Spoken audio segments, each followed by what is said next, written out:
സ്നേഹമുള്ള സഹോദരൻ, ഇന്നത്തെ തിരുവചനത്തില് പശ്ചാത്തപിക്കുന്നില്ലെങ്കിൽ നാശം എന്നുള്ള സന്ദേശം നമ്മളോട് പറയുകയാണ്. യേശു ഉദാഹരണം പറയുന്നുണ്ട്. ഗലീലക്കാരായിട്ടുള്ള ഏതാനും പേരുടെ ബലിയില് പിലാത്തോസ് രക്തം കലർത്തി. ഇതിനൊരു അടിസ്ഥാന കാരണമുള്ളൊരു പ്രത്യേക സാഹചര്യത്തിലാണ്. യഹൂദന്മാര് തീക്ഷ്ണവാന്മാരായിരുന്നു. അവരുടെ പ്രധാനപ്പെട്ട കേന്ദ്രം ദേവാലയമായിരുന്നു. അതിലെന്തെങ്കിലും നിയന്ത്രണങ്ങൾ കൊണ്ടുവരുന്ന അവർക്ക് ഇഷ്ടമായിരുന്നില്ല. ഇത് മാത്രമല്ല, റോമാക്കാരുടെ കീഴിലൊരു വിദേശീയ ആധിപത്യത്തിന്റെ കീഴിൽ ഇരിക്കുന്നവർക്ക് ഇഷ്ടമായിരുന്നില്ല. അതുകൊണ്ട് അവര് ഇടയ്ക്കിടയ്ക്ക് ബഹളങ്ങൾ ഉണ്ടാക്കുമായിരുന്നു, സമരം നടത്തുമായിരുന്നു. ഇക്കാലത്തുള്ള സമരത്തെക്കാളും മറ്റത് കുറെ കൂടെ തീഷ്ണതയുള്ള സമരമായിരുന്നു, തീഷ്ണവാന്മാര് നടത്തുന്ന. അവിടെ പിലാത്തോസ് ഒരു നല്ല കാര്യമാണ് ഇന്നത്തെ രീതിയിൽ ആലോചിച്ചാൽ, ജെറുസലേമിലേക്ക് ഒരു ശുദ്ധജല പദ്ധതി, ശീലോകായിൽ വെള്ളം കൊണ്ടുവരുന്ന ഒരു പദ്ധതി അത് വിഭാവനം ചെയ്തു. അതിന് പണം വേണം. പണം ദേവാലയത്തിലെ സമ്പത്തിൽ അവിടെ നേർച്ചയും കാണിക്കുകയുമായിരുന്ന സമ്പത്ത് ഉപയോഗിച്ചുകൊണ്ട് ജെറുസലേം നഗരില് ഒരു വാട്ടർ സപ്ലൈ. അന്നത്തെ കാലത്ത് പിലാത്തോസ് അതിന് ശ്രമിച്ചു. എന്നാൽ അതിനെ ആളുകൾ എതിർത്തു. ദേവാലയത്തിന് പണം മറ്റൊന്നിനും എടുക്കാനായിട്ട് പറ്റുകയില്ല എന്ന് പറഞ്ഞുകൊണ്ട് ബഹളമുണ്ടാക്കി. ആ ബഹളമുണ്ടാക്കി പ്രതിഷേധിച്ചവരുടെ ഇടയിലേക്ക് പിലാത്തോസ് വേഷപ്രച്ഛന്നരായിട്ട് പടയാളികളെ അയച്ചു. അവര് ഈ പ്രതിഷേധക്കാരെ എല്ലാം തല്ലി ഓടിച്ചു, മർദ്ദിച്ചു. ഏതാനും പേര് മരിച്ചു കാണും. അതാണ് ഈ സംഭവം. അപ്പൊ അങ്ങനെയുള്ള ഈ സംഭവം വിശദീകരിച്ചുകൊണ്ട് അത് പറഞ്ഞുകൊണ്ട് യേശു പറയുന്ന അവര് ജെറുസലേമിൽ വസിച്ചിരുന്ന എല്ലാവരെക്കാളും തിന്മ പ്രവർത്തിക്കുന്നവരോ അതിക്രമം നടത്തുന്നവരോ ആയിരുന്നല്ല യേശു ചോദിക്കുന്നത്.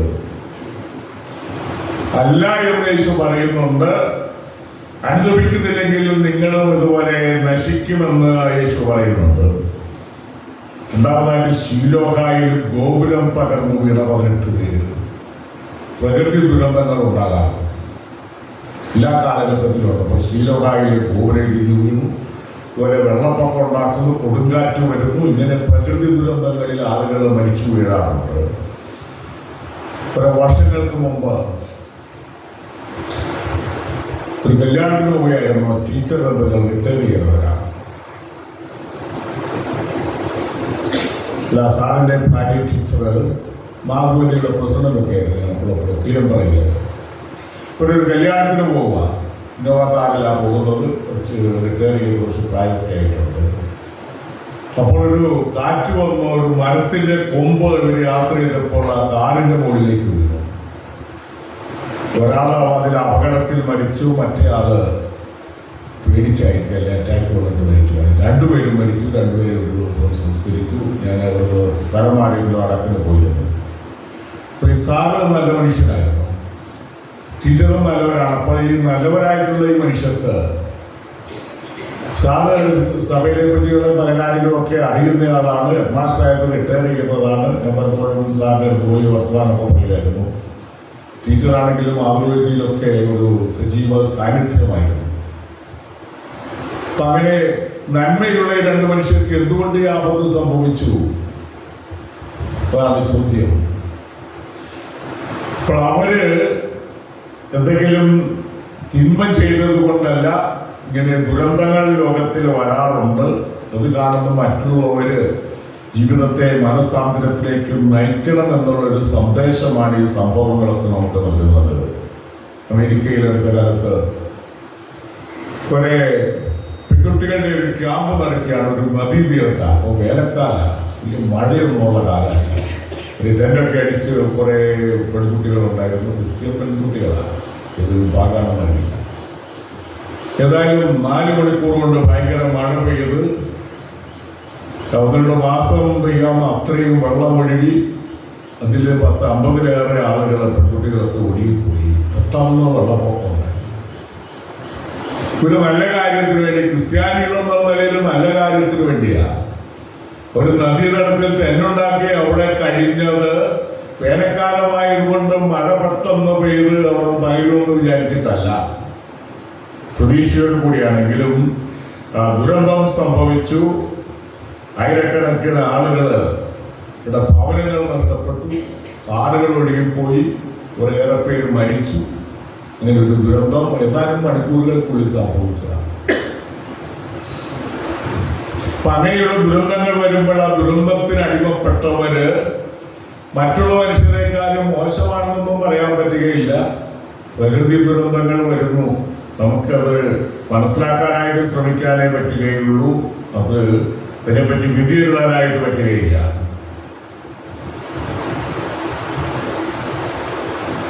അപ്പോൾ ഇങ്ങനെയുള്ള അവസരങ്ങൾ കാണുമ്പോൾ ജീവിക്കുന്ന മനുഷ്യർക്ക് അനുതാപത്തിലേക്കും മാനസാന്തരത്തിലേക്കുള്ള ഒരു വാതിൽ തുറന്നു കൊടുക്കുകയാണ്. പിന്നെ ഒരു അത്തിവൃക്ഷത്തിന്റെ കാര്യം പറയുന്നത്. അത്തിവൃക്ഷം വർഷത്തിലെ 3 പ്രാവശ്യം ഫലം. ഈ കൃഷിക്കാരൻ അതിന് വളം ചെയ്തു, വേണ്ടത്ര പരിപാലനമൊക്കെ നടത്തി, പക്ഷേ ഫലം കിട്ടുന്നില്ല. ചില തെങ്ങ് കായ്ക്കാറില്ല കുറെ വർഷങ്ങൾ കഴിഞ്ഞാലും. അപ്പൊ അത് വെട്ടിക്കളയുകയാണ് ചെയ്യുന്നത്. കാരണം അത് അതിന്റെ ഇടത്തിന്റെ പ്രശ്നമായിരിക്കും. വിത്ത് ഗുണം 10 ഗുണം എന്ന് പറഞ്ഞ പോലെ നല്ല വിത്തുകൾ ഉപയോഗിച്ച് കഴിഞ്ഞാൽ കൂടുതൽ ഫലം കിട്ടും. ഇല്ലെങ്കിൽ ഇങ്ങനെ ചുരുക്കം ചില തെങ്ങുകൾക്ക് അങ്ങനെ വരുന്നുണ്ട്. അതുകൊണ്ട് വിത്തുകൾ എടുക്കുമ്പോൾ ആളുകൾ ശ്രദ്ധിക്കാറുണ്ട്. ഫലസമർത്ഥമായിട്ടുള്ള വർഗ്ഗങ്ങൾ ഇന്ന് വണ്ടിനങ്ങളൊക്കെ ഉണ്ട്. അതാണ് പലപ്പോഴും നമ്മൾ മാവും പ്ലാവും മറ്റ് തൈകളും ഒക്കെ നടുമ്പോൾ ഉപയോഗിക്കുന്നത്. അപ്പോഴവിടെ ചെന്ന് നോക്കിയപ്പോൾ ഫലം കണ്ടില്ല. 6 വർഷമായി ഫലം കണ്ടില്ല. അത് വെട്ടിക്കളയുക. 1 വർഷം കൂടി കൃഷിക്കാരൻ പറയുക, യജമാനൻ 1 വർഷം കൂടി വളയിട്ടുള്ളൂ, 1 കൊല്ലം കൂടെ കൊടുക്കാറുണ്ട്. 1 വർഷം കൂടി. ഇതുപോലെയാണ് മനുഷ്യന്റെ ജീവിതവും. നമ്മൾക്ക് ജീവിതം ദൈവം തരികയാണ്. വർഷങ്ങൾ ഓരോ വർഷങ്ങളായിട്ട് തരുന്നു. കുറെ ആളുകൾ ഒരു ബസ്സിൽ യാത്ര ചെയ്തപോലെ ഒരു കവി പറയുന്നത്, ഒരു ബസ്സിൽ കുറെ ആളുകൾ കയറുന്നു. ഈ ഭൂമിയാകുന്ന ബസ്സിൽ, ഈ ഭൂമിയുടെ ബസ് പോലെയാണ്, കറങ്ങിക്കൊണ്ട് ഓടിക്കൊണ്ടിരിക്കുകയാണ്. ബസ് ഓടുന്നത് പോലെ 100 കിലോമീറ്ററോ 80 കിലോമീറ്ററോ സ്പീഡിലല്ല. ഭൂമി ഓടുന്നത് 1000-ലേറെ കിലോമീറ്റർ സ്പീഡിലാണ് മണിക്കൂറിൽ. ഇങ്ങനെ ഓടിക്കൊണ്ടിരിക്കുന്ന ഭൂമിയിൽ നമ്മൾ യാത്രക്കാരായിട്ട് ജനനം വഴിയായിട്ട് കടന്നു വരുന്നു. കുറെ കഴിയുമ്പോൾ നമ്മുടെ ചലനം, ജീവന്റെ ലക്ഷണം ചലനമാണ്. ഇപ്പൊ ചലനം നിൽക്കുന്നു. കാരണം മരിച്ചു കഴിയുമ്പോൾ നോക്കുന്നു, ഹാർട്ട് പ്രവർത്തിക്കുന്നുണ്ടോ നോക്കും, നാഡിയൊക്കെ പിടിച്ചു നോക്കും. നാഡി അനങ്ങുന്നുമില്ല. ശരീരം തണുത്താൽ ആള് പോയെന്നുണ്ട്, അനക്കയില്ല. ഒരു വടിയായെന്നൊക്കെ പറയാറുണ്ട് പുതിയ ശൈലിയിൽ. അപ്പം അങ്ങനെ മരണത്തിന് പല വാക്കുകൾ കേട്ട, അമ്പരിച്ചെന്ന് പറയും. അതുപോലെ നാടശൈലിയ വടിയായ എന്ന് പറയുന്നത്, അല്ലെങ്കിൽ രാജാവാണെങ്കിൽ തീപ്പെട്ടെന്ന് പറയും. അങ്ങനെ പല ശൈലികൾ പോയി. കാരണം മരണത്തിന് തന്നെ കർത്താവിൽ നിദ്ര പ്രാപിച്ചെന്ന് പറയാറുണ്ട്. ഇങ്ങനെ ഏതാണെങ്കിലും ആളുകൾ മരിക്കുമ്പോൾ പ്രത്യേകമായ ശൈലിയിൽ നമ്മൾ അനുസ്മരിക്കുകയാണ് ചെയ്യുന്നത്.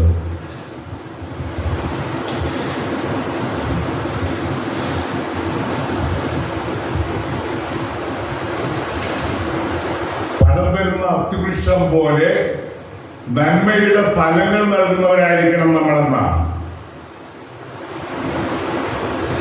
കുടുംബ ജീവിതത്തിലാണെങ്കിലും ഏത് ജീവിതത്തിലാണെങ്കിലും നന്ദിയും സ്നേഹമുള്ള ജീവിതം, അതാണ് ഫലമുള്ള ജീവിതം എന്ന് പറയുന്നത്. അധ്വാനിക്കുന്ന ജീവിതം, മക്കൾക്ക് വേണ്ടി വ്യയം ചെയ്യുന്ന ജീവിതം, ജീവിത പങ്കാളിയെ മാനിക്കുന്ന ജീവിതം, കുടുംബത്തിലെ പ്രതിസന്ധികൾ ഒന്നിച്ചു നിന്ന് പ്രാർത്ഥനയിൽ തരണം ചെയ്യുന്ന കുടുംബം, അങ്ങനെയുള്ള കുടുംബം.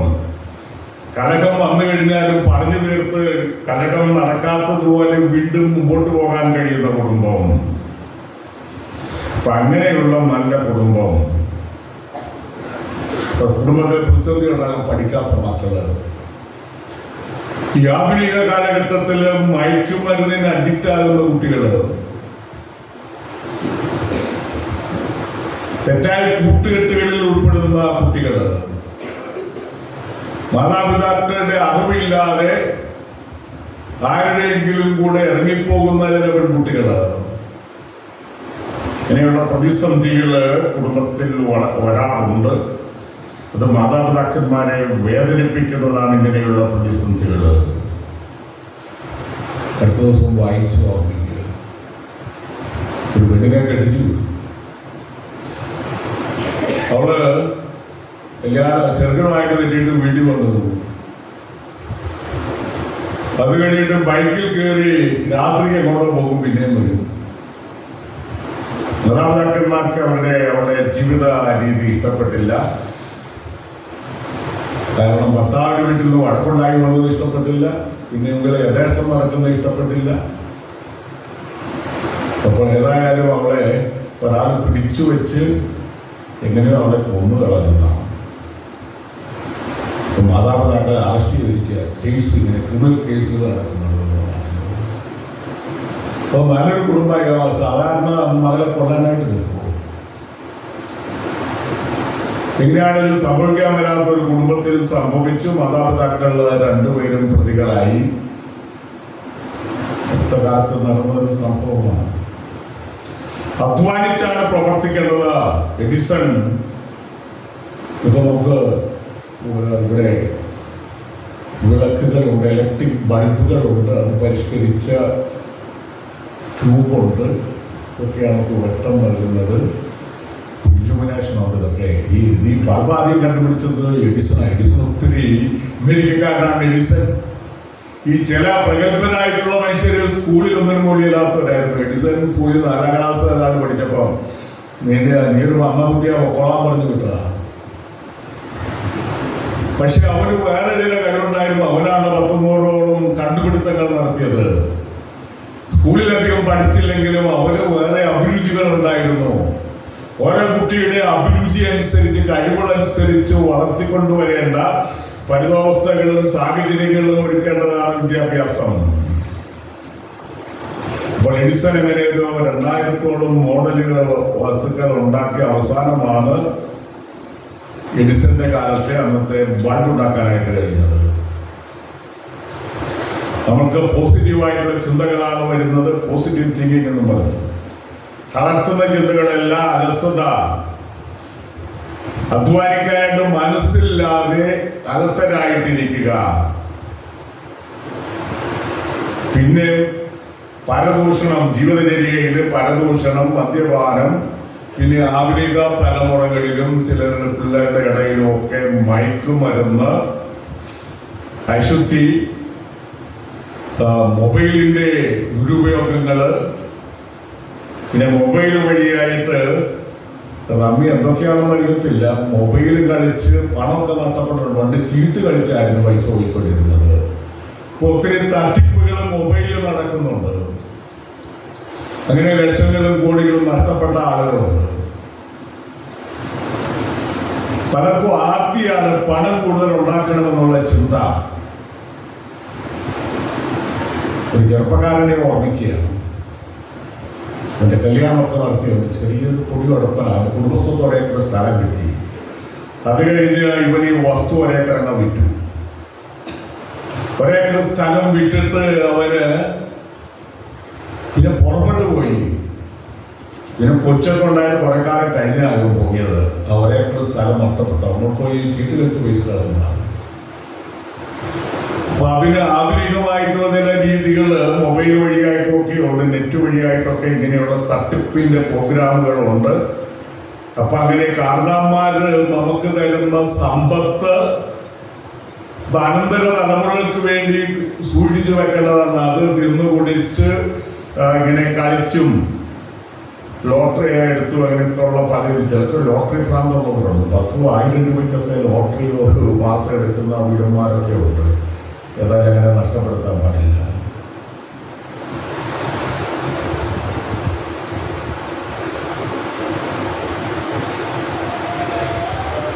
കാലത്തിന്റെ അടയാളങ്ങൾ മനസ്സിലാക്കിയിട്ട് പ്രവർത്തിക്കുക. ചാപ്റ്ററിൽ പറയുന്നുണ്ട്, ഈ ഹിറ്റ്ലറുടെ കാലത്ത് ഒത്തിരി ആളുകളെ ജർമ്മനിയില് യഹൂദന്മാരെ കൊല ചെയ്തു. 65 ലക്ഷം അന്നുണ്ടായ യഹൂദന്മാരെ പകുതി പേരെ കൊല ചെയ്തെന്നാണ്. അവരെ കൊല ചെയ്യാൻ വേണ്ടി ഗ്യാസ് ചേംബർ ഉണ്ടാക്കി അതിലേക്ക് കടത്തിവിട്ടത് അടച്ചേക്കും. ഇവര് പ്രാണവായു വിട്ടാതെ വലിച്ചു കീറിയും അബോധാവസ്ഥയിലും ബോധാവസ്ഥയിലും ഒക്കെ അങ്ങനെ മരിച്ചു.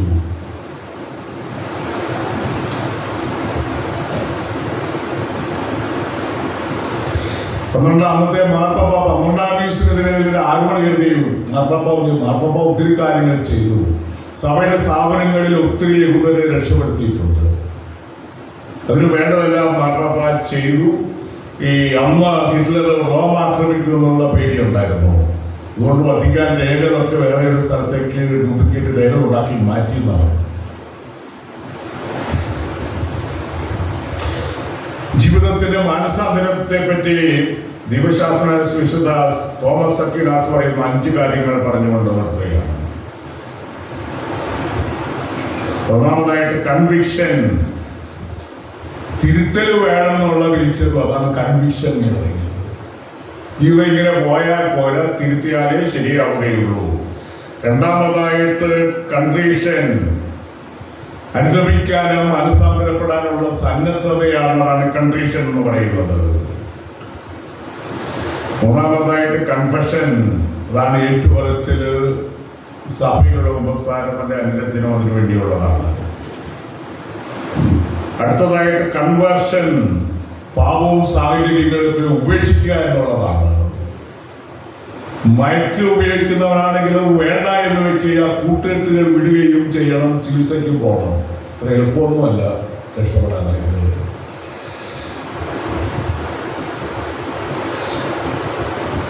ഇങ്ങനെ ജീവിതം നവീകരണം വന്നു കഴിഞ്ഞാൽ യേശുവിന് സാക്ഷിയാവുക. അതാണ് വിറ്റ്നസ്.